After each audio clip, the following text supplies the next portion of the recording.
Good morning po sir, as of 8:45 ng umaga. First video ngayong November 4. Dito sa Mapal House Extension, to si Kuya Joseph. Yung Pasha board sir. Yung nimamasilyahan po niya ngayon. Yung mga dugtungan. Bago po niya i-primer.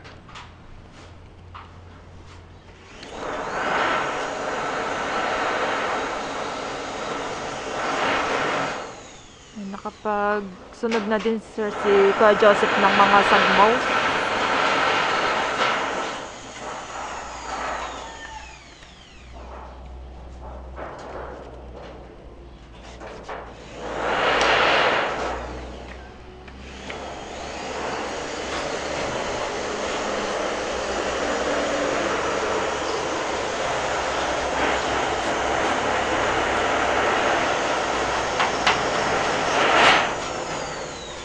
Si Kuya Edgar naman sir, tong gutter, yung ginagawa po niya ngayon para maikabit na po nila ni Kuya Joseph.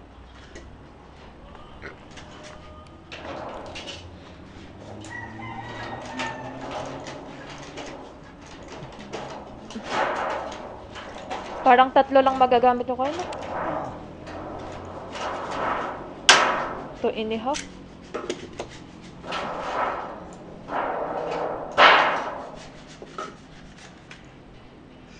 Mas maganda kung gitna na lang yung ano, yung butas. Bakit naman gitna? Pag doon kasi, doon naman alanganin, Cavite. Dito sa tagilian ng hagdan, no? Dito sa may kawayan? May kawayan, no? Yan na lang itatali sa kawayan na isa. Kasi stable na yan, yung isa na yan. No? Kaya, kasi ang plan namang kanal dito, di ba? Tigiliran na ito. Oo. Malapit na rin siya. Sabagay, pag doon, Pwede rin naman. mamanhol doon na lang, yun na lang. Magmanhol na lang doon sa kanto na yun. Sa may poste. Oo, sa may poste. Pag ng kanal, ano.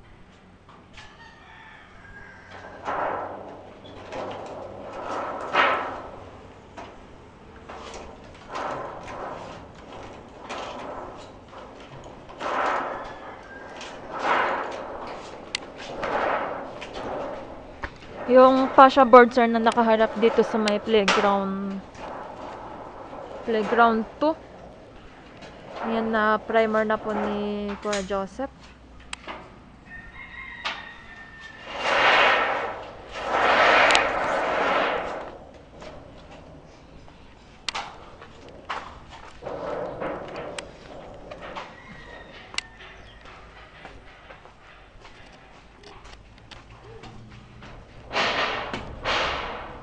Yan, naikabit na rin po sir nila Kuya Edgar kahapon yung ridge roll dito sa may extension.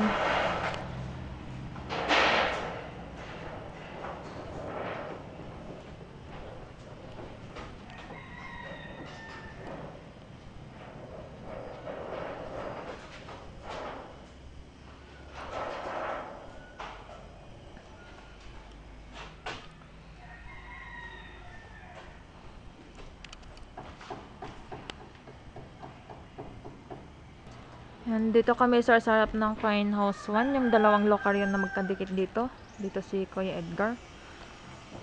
Kuya Ed. Yes, sir. Dito na lang tayo pwede magbutas.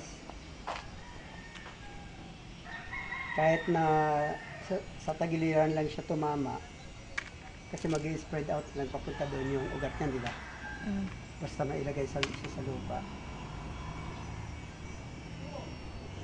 So, isasagad natin kung hanggang saan yung recrap na. Susagad na lang siya doon. Ito namang dito, ayan na yung isang metro. Ito kanya siya. Yung may linya na. Ayan yung mid-block na yan. So, yun yung isang metro. Nasa tagiliran na ng hukay.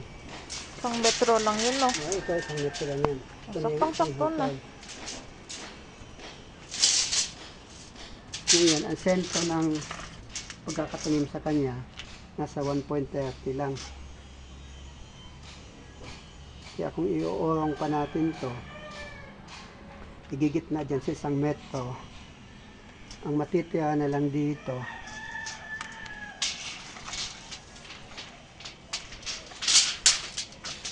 kaya saan na yung pin? Iniiwan mo eh. Ayan.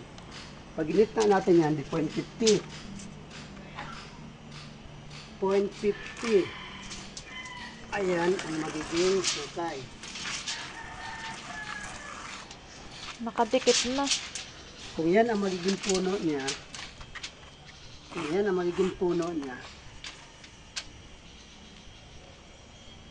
nasa 0.80 0.80 yung dulo ng dahon. Na, Okay. kung igigitna natin yan, andito na yung Dahon niya. dahon niya, ano? Ang height niya ay nasa 150 pa lang. 150. O dito paano yan pag nag-height na ng Mas malaki pa. mas mataas? Pag nag 2 meters yan, o kaya 3 meters, after mga 6 months, ayan yung 3 meters.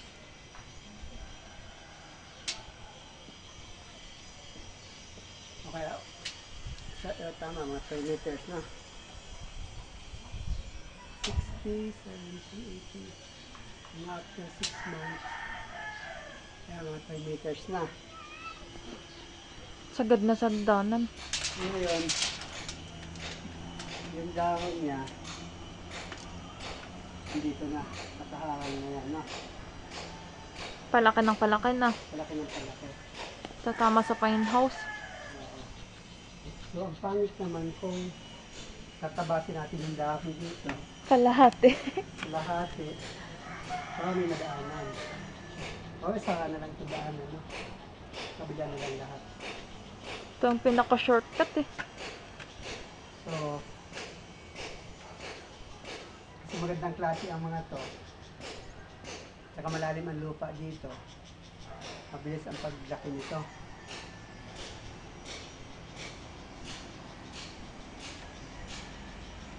Pag tumakas siya, pagdating dito, papasok na yung ugat doon sa taas. Sa terrace. Papasok sa terrace yung dahon. Oo. Kaya, ayan. Kung gusto ni boss, gagawin natin. Ito yung sentro, no? Yan na yun. Kaya mag-sentro. Ngayon, 8 feet. So, 1.50. 2.50. Ang spacing nila. Maganda sana yung spacing. 2.50 yung agwat. O, yung spacing nila. Maganda sana. Kaya lang, Nakakasagabal. sacrifice naman yung daanan. Ngayon, pag dito naman natin,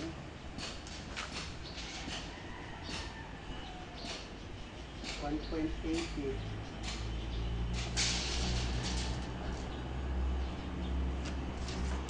Hindi nagagalawin yan na. Ito lang yung ano. Lilipat.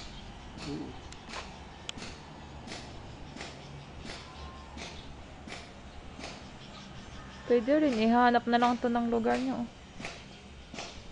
Para at least ito nakahilera sa iba. Hindi, gusto niya, dalawa dito eh. Dalawa daw. Oo. Yun lang. Either yung hagdanan yung isacrifice mo. Or yung isa lang yung ililipat.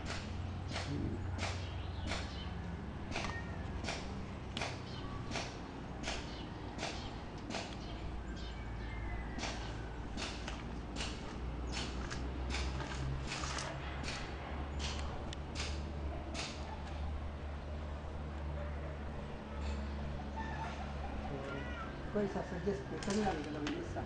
Dito na. So, pagdating naman sa taas niya, hindi hulay. Kaya hindi nga siya magdidiretso pagdating. Mm. Kasi Banggaan. Magbabanggaan sila. So, may tendency hihiwalay silang dalawa niyan para makakuha ng space sa taas.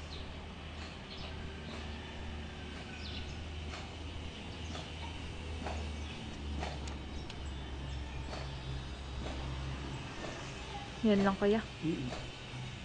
Yun lang mga gawa natin. Yun lang isa ko. Yun talaga ideal na yung isa na yun. Yung space na doon sa kwarto. Sa hagdan.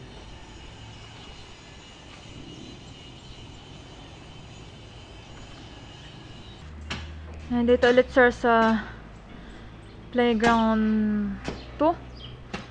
Tapos si Kuya Al, so tuloy yung hukay po niya dito kung saan tatanim yung locarya. Yung trapal na nakikita nyo sir, ito yung labahan ng Star House Tree.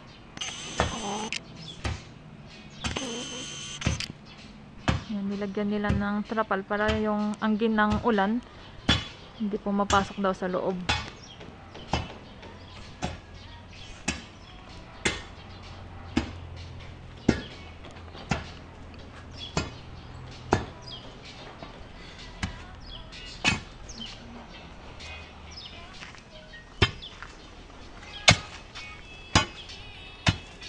Sunod ko na yung nandun sa gate mamaya. Yung?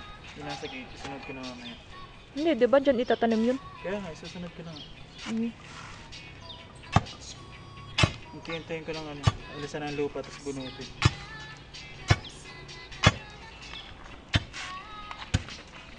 Lakihan ko lang yung butas.